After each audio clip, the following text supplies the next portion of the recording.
Hi folks, welcome back to the Bible module, and we're going to do part 9. This is week 10, and I apologize, I'm a day late. That's partly to do with this being a topic that's going to be covered over 2 weeks, and it took me a little longer to do the notes and the slides for it. So part 9 is going to be covered in weeks 10 and 11. We're going to look at value and identity and what the value of a human being is. And then we're going to consider what false identity or false humanity might look like in comparison to that. So we're going to take our time and have a look at this. Today, I imagine we'll probably only really look at value, and then next time we'll look at identity and how people identify themselves and how that confusion causes lots of problems. So let's start first of all with value. You'll see from where we've been, we were talking more about value last week than I had planned to. Just a reminder, we'd been thinking about the image of God, and I spent most of the chat discussing the new creation and the value of that. Really, essentially what I'm saying is that the image of God is more about the image of Jesus, the one who is the exact representation of his being, as it says in Hebrews 1 verse 1, than it is of Adam, who was created in God's image. And when we're remade in the image of Jesus, we're even more the image of God. And that will come out in the way we live, not just in our being created in his image like Adam and Eve were, but in us being redeemed and doing restoration and grace and mercy and all of those things that lead to eternity and glory. And all of that is a much better picture of who we're meant to be.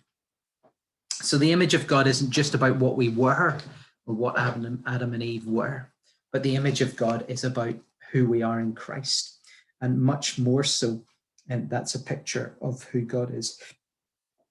So last week we spent most of the time talking about the value of somebody who's in Christ, and how we're recreated and how we're something special because we're remade in the image of the one who is the exact representation of God's being. So hopefully all of that made sense. And I know the notes were quite different from the video chat, so I hope that was helpful. But there we are. We're moving on again, like I said, to thinking more about value. And when we're discussing value of a human being, first of all, we need to discuss how we define value. How would you measure or define the value of something? And just have a pause if you want to pause the video and think about it. Maybe note some things down. Measuring value. Okay, think of some things that you value. How do you measure the value of it? Maybe, for example, a box of Weetabix. At what price would I pay and what price would I not pay for a box of Weetabix? How would I define its value? Is its value the price on it? Or is its value what it does for me? How do you measure the cost or value of something? It's actually a more complicated question than it seems. I first came across Publilius Syrus, who's a Greek writer. No, he was Persian, but he lived in Italy. Not Greek. He wasn't Greek. He was Persian. But Publilius Syrus, Syrian, said about value that the value of something is what its purchaser is willing to pay for it. And that's all very straightforward, isn't it? The value of a house is what somebody's willing to pay for that house. But that's a really simplified version of what it is, because actually the house price here changes constantly. And who knows what somebody is willing to pay for it. When I bought my house, I brought the house price of all the other houses in the area down because I paid less for it than what people had previously paid for similar houses. And so the value of the house was less. But was it less? Was it not just that I made a good deal and the house is still the same value? It still has the same number of rooms, the same number of lights, the same number of radiators, the same space, the same design. Value is a complicated thing to try and define. Less than identity, because when we get to identity, that'll confuse you even more. But value is a complicated thing. So we're going to look at 3 examples here of where somebody might define value and the different aspects of value that they take into account. The first is at an art auction. I don't know if you've ever been to an auction. The only auctions I've ever been to have been church auctions, and I quite like them. You can get some really good bargains at a church auction. Just so you know, you go in and you think, oh, an electric shower for £5. I'm in for that one. I got £130 electric shower for £5. I tell you, good deals all round. But an auction is an interesting thing because you have an item that is going for sale. And there are aspects about the item that are known or are appreciated, or maybe are slightly unknown but guessed or whatever. The creator of that item, if it's a painting, who painted it? And what respect has he got? And is it of a certain genre, or is it a certain style? Is it just beautiful? Is it something good to look at? How do we define the value of an item in an auction? A beautiful picture. Oh, it's a beautiful picture. I'll give you £3 for it. Or it's a beautiful picture. I'll give you 40 million for it. And you think, oh, well, what's the difference? Well, who knows? And part of it can be the bidding process. As you bid for different items, the price goes up and somebody's competing against you and trying to drive the price up. And oh no, this is going to cost me 10. No, it's going to cost me 50. No, it's going to cost me 20. No, it's going to cost me 25. Oh, and the challenge is almost part of the bidding process, is making it worth more. But is it worth more? Is it more valuable because there's competing bids? In our case, in the case of human beings, God says, I want you. And the devil says, well, I'm doing whatever is against him. So he fights for us, not in a good way. He's trying to drive the price down. He's trying to mess the whole thing up. He doesn't care. He just wants to ruin the whole thing. But in an art auction, there's this picture of some kind of inherent value in the picture itself. It is a nice picture. Some value based on where it's come from and who made it, and some design and the process in it. And on top of that, then this competing bid process makes it complicated. But in the end, Publilius Cyrus is right. It's worth whatever the purchaser pays for it. Until the point of payment, we can't say what it's worth, because people have different ideas. And so the value of something is very much down to the purchaser. So at an art auction, you have this debate based on some measure of it is worth, but also based on what somebody is willing to pay for it. Another is the footballer. The most expensive footballer in history is Neymar. Paris Saint-Germain, PSG, paid 220 million euros to get Neymar to play for their football team. 220 million euros. It's a daft amount of money. But they did that based on a number of things, mostly what he would bring to the club. He would bring prestige to Paris. He would bring this evidence that they are a big club. At that point, they'd won the French league a bunch of years in a row and nobody noticed them. And yet they said, no, we're here to compete, not just with the best in France, but the best in the world. We're going to buy the best player from the best team. And they took the best player from Barcelona, and they paid 220 million for him. Mostly it was about what he could do with a football, and that he could create goals and score goals and do things that other footballers couldn't. That's most of it. But all of his imaging rights and all the shirts they were going to sell, he would bring in a lot of money. I mean, they're going to have to pay him a heck of a lot of money too, but he would bring in a lot of money as well. And a footballer is judged, and his value is based on what he can achieve for you. And yet those values go up and down crazily. So during lockdown, football teams had less money. They've got no crowds coming in, so they're losing a lot of money every season. Normally, Manchester United make hundreds of millions of pounds on people coming into their stadium every week, and they're losing that. They're still making money from sponsors. They're still making money from TV rights and image rights and deals and selling shirts, but they're missing this huge amount of money. And so they've a lot less spare. And so whenever it came to the transfer window there in January, people were going, oh, well, we'll give you 2 million for that guy. Where before they'd have been going, oh, we'll give you 65 million for that guy. And their value has gone down, not because they have done anything less or they provide anything less for the team, but just because the teams have less money.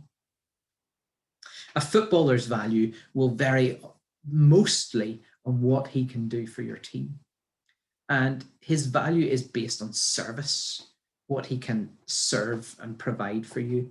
It seems a bit harsh to judge people's value that way, and yet we do it ourselves. We are friends with people because they're good to us, because they give us things, because they look after us, because they help us out. Not totally, that's not our only reason for being friends with someone, but it's very much like if somebody's nasty to you, you're like, well, I don't need them. And we base our value system on how people respond and what they can do for us and how they live with us. I'm just going to flick a light, get a bit more light in there. So a footballer's value is often based on his skills, his attributes. The painting doesn't change. It doesn't have different attributes or change or try things. A footballer will do different things. But the art is just art. It just is. And yet sometimes we define value based on what things are and sometimes on what they can do. The third measure of value is the kid's drawing. I have some wonderful drawings that my nieces have done for me around my house. I've got a couple of different little toys and teddies and things that they've made that they've given me. And they're valuable to me because Rachel made that, or Brooke and Joni made that, or whatever it might be. Same with your own children, and even more so. They draw a picture of a rainbow, and every child has drawn a rainbow, and many of them will be better than the one your child has drawn.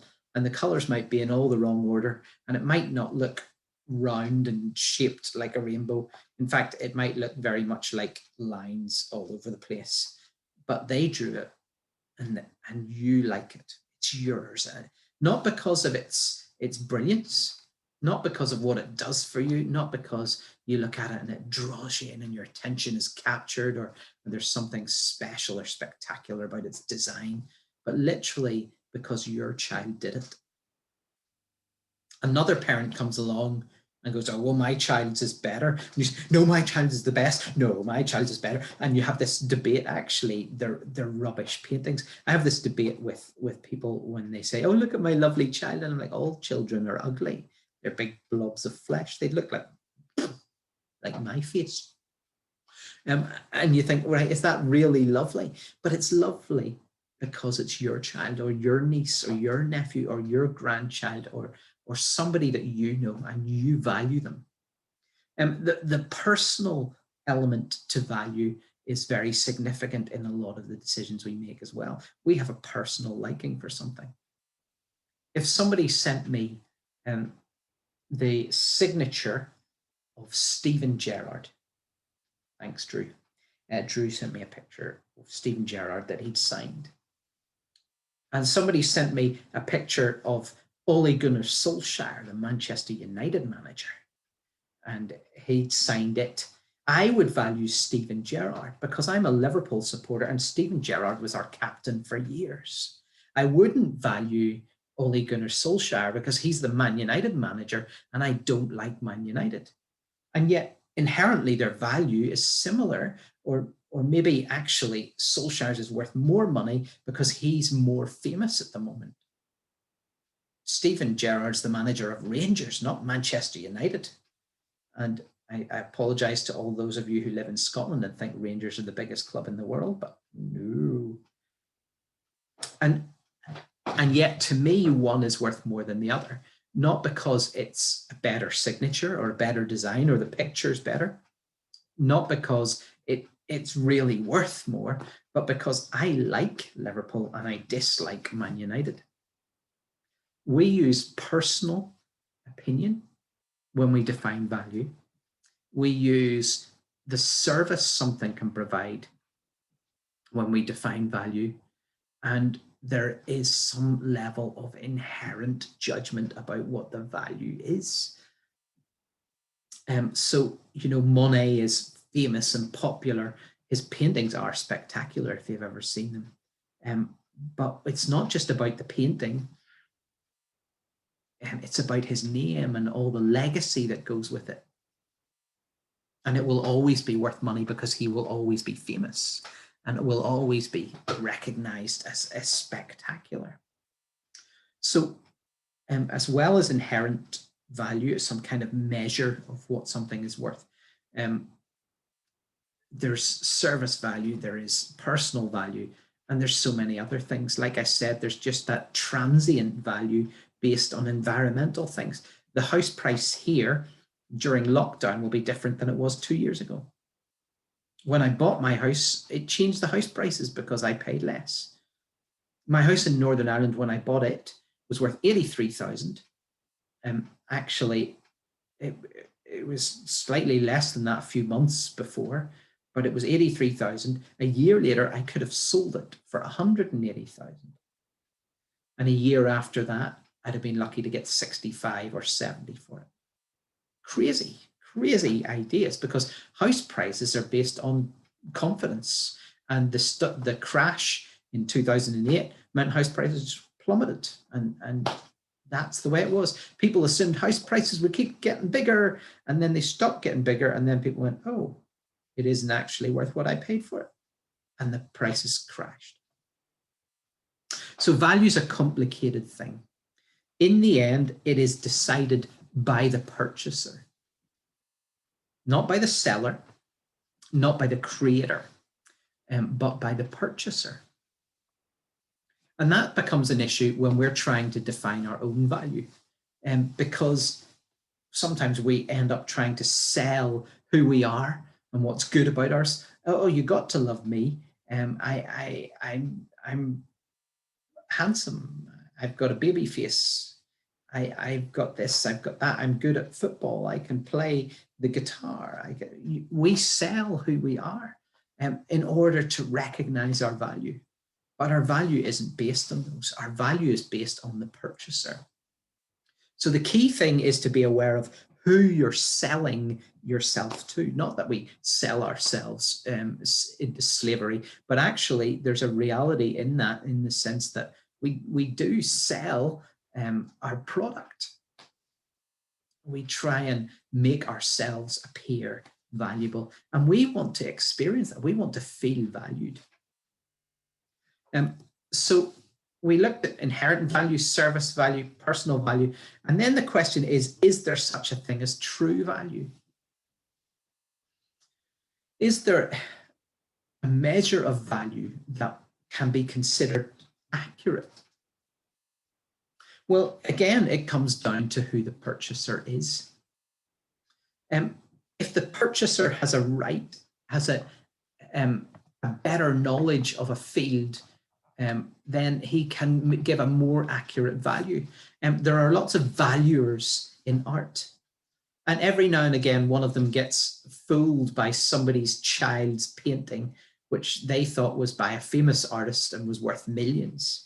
But mostly, Good art valuers know the field, understand art, know what a good painting is, and are better at judging the value of something. Then they find somebody with the money who's able to pay for it and say to them, you be the purchaser, because this value, this price is less than its real value. In a sense, they're trying to gauge the true value of the item. That becomes a really complicated process because we try and be experts in different fields, and yet I might be an expert in watching football and gauging, but I'm no scout. And the talent scouts go out and they say, well, that guy, he's really good at this, really good at this, really good at this. He will make a great left winger. He's quick. He crosses the ball lovely. He's got very fast feet. His technique is really good. His first touch is excellent. You should get him.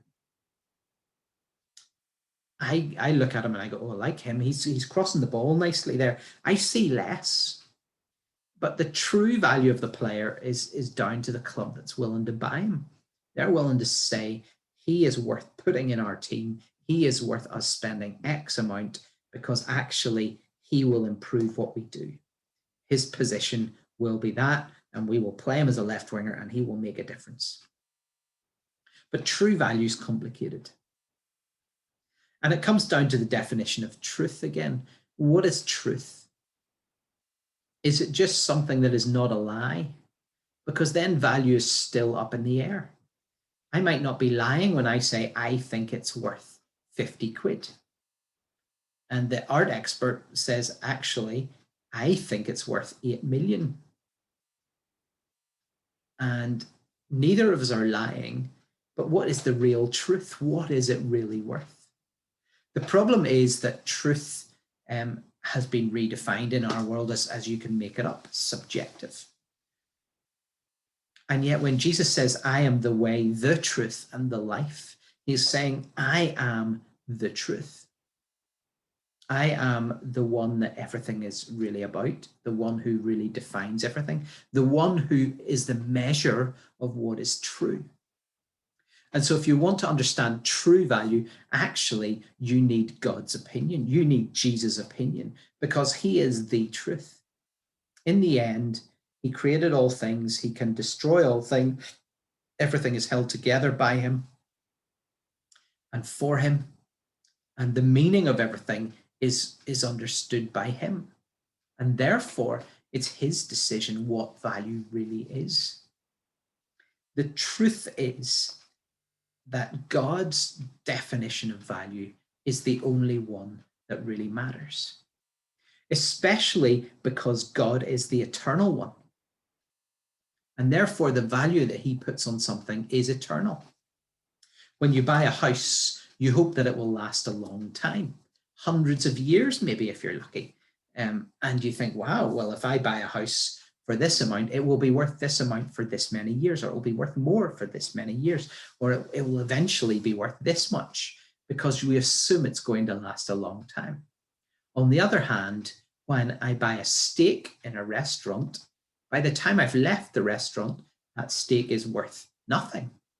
Whatever I was willing to pay for it at the time, and I might have really enjoyed it, either I've eaten it or I've not, but I hope it won't be served to anybody else. It will be valueless. It will be either rubbish or it will be poo. And we define value on what we're willing to pay for it, and yet it can be so temporary or it can be so long term. And yet the long termness of a house is not actually long term. My house in Northern Ireland was built after the war, around about 1950. And there was no wood for roofs because all the wood had been used for things in the war. So my house has a flat concrete roof. And it's finite. It will not last forever. It will last for a long time, I hope. It's been very solid and I've had no problems with it. But the fact is, the true value of something isn't just about what it's worth at this moment. That's the problem with buying a footballer. If he breaks his leg, he's worth nothing. If he stops playing as well, he's worth less. If he plays even better, he's worth more. What is his value? Well, God, who's the eternal one, can put an eternal value on things. That looks funny when he puts an eternal value on a temporary thing. And that's why man is spectacular, because man is valued eternally. He is both temporary and eternal. And so God puts an eternal value on him. The rest of creation is temporary and will only have a temporary value. But our true value is greater because God says, I have put eternity in the hearts of men. So true value is about an eternal value, is about God's value and God's definition. And therefore, the God-defined value of man is massive. Remember, we're saying that the value of something is what somebody is willing to pay for it. Well, what was God willing to pay for you? What was God willing to pay for you? If his son was what he paid for you, if Jesus was what was paid for you, then that is what you're worth. Remember, Publilius Syrus is accurate when he says the value of something is what its purchaser is willing to pay for it. So the value of you is what God is willing to pay for you, which is Jesus. Now remember who Jesus is. Colossians 1:16 and 17 says that he made all things, he is before all things. He created all things, and in him all things hold together. That everything was created by Jesus. Now, if everything else was created by Jesus, which is more valuable, Jesus or everything else? Because Jesus can fold up everything else, get rid of everything else, and recreate it. He's able to do that. And yet everything else in all its brilliance could not create Jesus, could not create itself, never mind Jesus.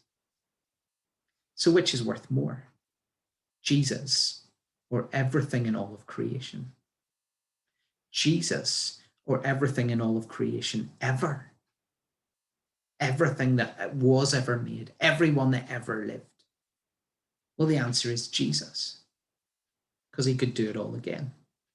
He is the one who created it all, and he's the one who holds it together. And without him, it is meaningless and it's dead. So the definition of your value is Jesus. And if we're saying, well, what is Jesus worth? We can't maybe put a mark on it, but we can say it's more than everything else in all of creation ever. That means God defines your value as more than everything else in all of creation ever. Pretty spectacular. Is that because my face is attractive? No. Is that because I'm fit and healthy? No. Is that because I'm smart and I understand these things? No. Is that because I'm good and I'm kind and God likes that? No. Is that because I accepted and I did all the right things? No. It's because he loved us. God valued us first. It's about what he was willing to pay for us. So the value of a human being isn't what he was created like Adam and Eve. Adam and Eve are not the definition of our value. Remember, the value is not defined by the creator, although there's some inherent value in that. It's not down to what Adam and Eve could do or what we can do for God. That service value is a real thing, but it's not enough. It's not definition of why God came looking for you. He came looking for the lost, not the found. He came looking for the sick, not the healthy. It's down to the personal value that God puts on you and his personal concern for you. And he says, I love you because you're mine, and I will pay for you with my son, and therefore you're worth so much. And the true value of a human being is not in Adam, it's in Jesus. It's in all of the heavens and the earth being paid for you. And God-defined value lifts us from being some greater animal or some evolved being or some good creature or some sentient, understanding, communicating friend to his beloved, worth dying for. Quite a different change on how we would understand value in a lot of ways. So the value of something is what its purchaser is willing to pay for it. Obviously, the purchaser needs to have the means to pay for it. He needs to be willing, and he needs to, at that point of payment, he defines what it's worth. Well, if that's the case, you're worth a lot. So then we come down to the question of, well, what do you feel like? And often we base what we feel like on our self-esteem, our self-confidence. Esteem is a sense of self-worth, self-value. Self-esteem is saying, well, I feel like I am good. I feel like I am living a good life. I feel like I'm a good person. Sorry, my eyes itchy. I shouldn't scratch it, right? But esteem is more than just feeling good about yourself. It's that depth of confidence. Self-esteem is saying, I am confident that I am worth something. But what is better than esteem of yourself is the esteem of God. The Bible says that we are highly favored or highly esteemed or precious and honored in his sight. It uses those words of human beings, saying God highly esteems you, highly values you. God sees you as precious and you're honored in his sight. Now, that is saying that men, individuals, are precious and valuable to God. If we base our self-esteem on evidence of what we can achieve and what we can do, those things are so transient and so easily broken. God's definition of esteem is to say, you are worth my son dying. And I value you that highly. And to receive his esteem is so much greater than to have self-esteem. Because actually, self-esteem will fade away. His esteem won't. Your self-esteem is temporary. His esteem is eternal. Your valuation of yourself is down to what you can do or what you can be or how many other people see you in certain light. But God defines an eternal value for you. His true value for you is Jesus. And when he says that, he proves it and he dies for you. He pays the price. That level of esteem of God makes man unbelievably important in all the universe, not because of attributes or skills, but because God really values us that highly. Because we're broken, because we're messed up, because we're lost, because we're afraid, God says, I love you. And it's important for us to understand that as Christians, we're not saying to people, don't go look for your identity in different things because you'll mess it up and you're a mess. And we're saying to people, why are you looking for identity and value and hope in those things when God says you're worth more than everything else in this universe? You're special, you're unique, you're important. You mean so much to me that I would die for you. That's his message. And it's important that what we're about is not saying to people,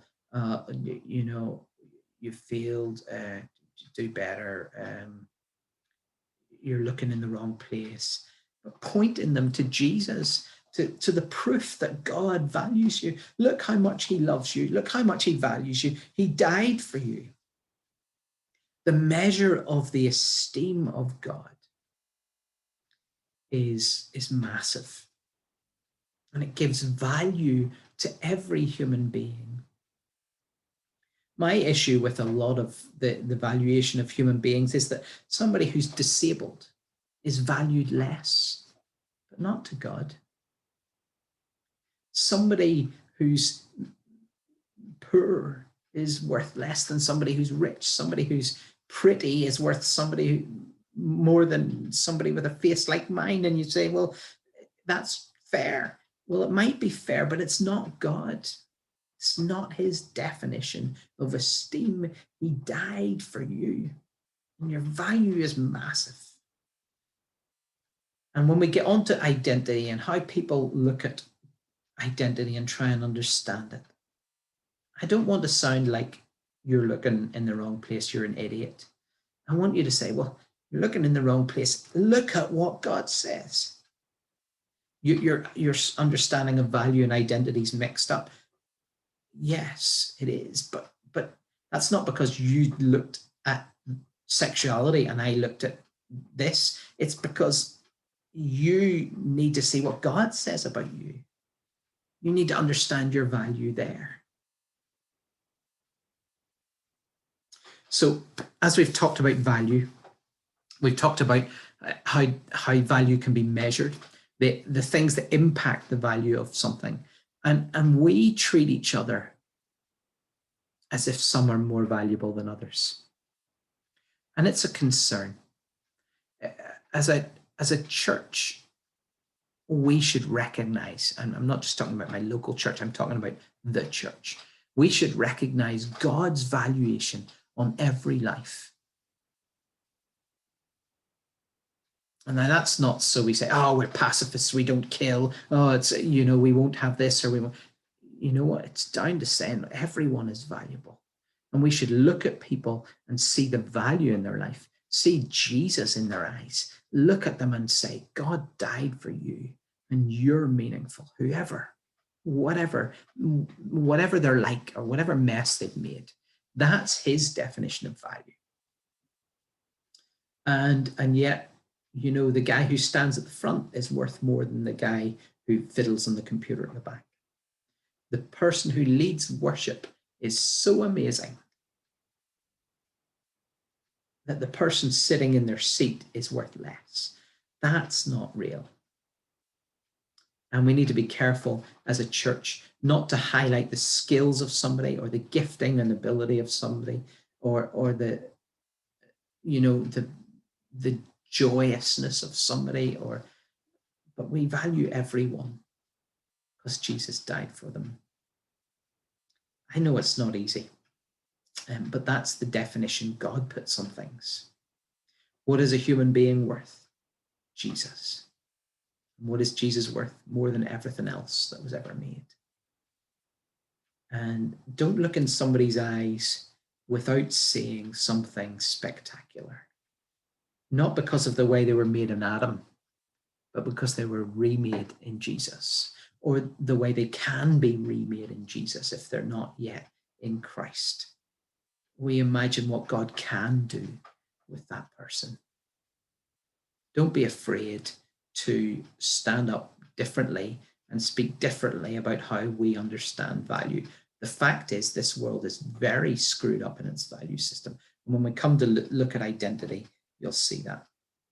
But while we're looking at this, understand how valuable you are and everyone else is.